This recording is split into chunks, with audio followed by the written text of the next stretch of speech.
అదే RTV app వార్తల్ని క్షణాల్లో చదివే అవకాశం ఉంటుంది. ఒక న్యూస్ పేపర్, ఒక టెలివిజన్ ఛానల్ మీ చేతుల్లో ఎప్పుడూ ఉంటాయి.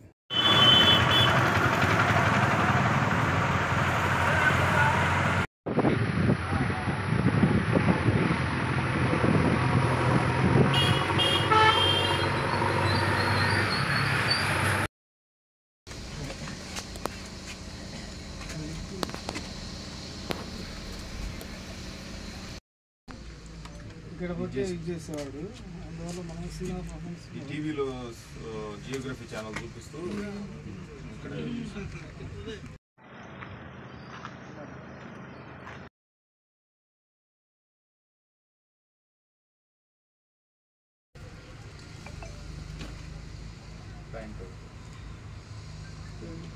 ప్యాంట్ టీషర్ట్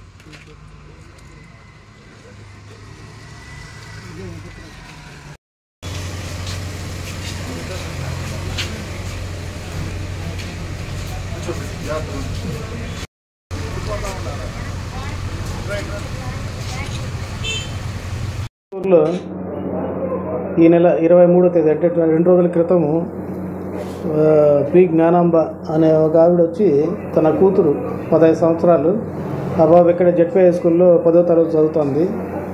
ఆ పాపం స్కూల్కి వచ్చిపోయే మార్గంలో ఒకతను ఆ అమ్మాయిని నమ్మించి ఆ అమ్మాయికి ఏదో కొద్దిగా ఇంట్లోకి తీసుకొని పోయి సినిమాలు చూపించడం, ఆ బాబుకు కొద్దిగా వేరే ఏదైనా కూడా ఆ పాప కావాల్సినది తీసివ్వడం, అట్లా చేసి ఆ అమ్మాయిని లైంగికంగా వేధిస్తూ ఆ అమ్మాయిని బలవంతంగా సెక్సువల్ ఇంటర్కోర్స్ ఆ పాపతో చేయడం జరిగింది.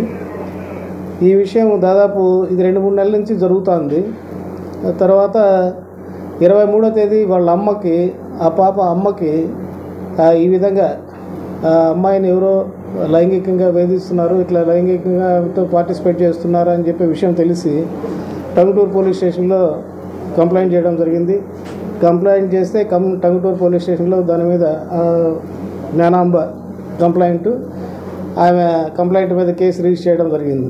కేసు రిజిస్టర్ చేసి కేసు ఇన్వెస్టిగేట్ చేసి తర్వాత ఈ కేసులో అందరినీ సాక్ష్యాలు, తర్వాత సీన్ ఆఫ్ అఫెన్స్ చుట్టుపక్కల అంతా విచారించిన తర్వాత విజయ్ కుమార్, వీడు దాదాపు 54 సంవత్సరాలు, వీడు ఆ అమ్మాయిని బలవంతంగా సెక్సువల్గా ఆ అమ్మాయిని లైంగికంగా వేధించి ఆమెతో సెక్సువల్ ఇంటర్కోర్స్ చేయడం జరిగింది. చాలాసార్లు అదేవిధంగా చేయడం జరిగింది. అందువల్ల ఇతను ముద్దాయి చేయడం జరిగింది. ముద్దాయి అయిన తర్వాత ఈ దినం అనగా 25వ తేదీ మన టంగుటూరు నార్త్ బైపాస్ రోడ్లో దాదాపు సుమారు 12:30 గంట మధ్యలో రాబడిన ఇన్ఫర్మేషన్ మేరకు నేను కనిగిరి డిఎస్పి, నేను మరియు మన సింగరాయకొండ సర్కిల్ సిఐ రంగనాథ్, తర్వాత అదేవిధంగా టంగుటూరు ఎస్ఐ పున్నారావు, ఇంకా స్టాఫ్ అందరం కలిసి ఒక 2 మీడియేటర్స్ని తీసుకొని పోయి మన ఈ నార్త్ బైపాస్ దగ్గర అతను పోలీసులు చూసి పారిపోగా అతను అనుమానం వచ్చి అతను పట్టుకోవడం జరిగింది.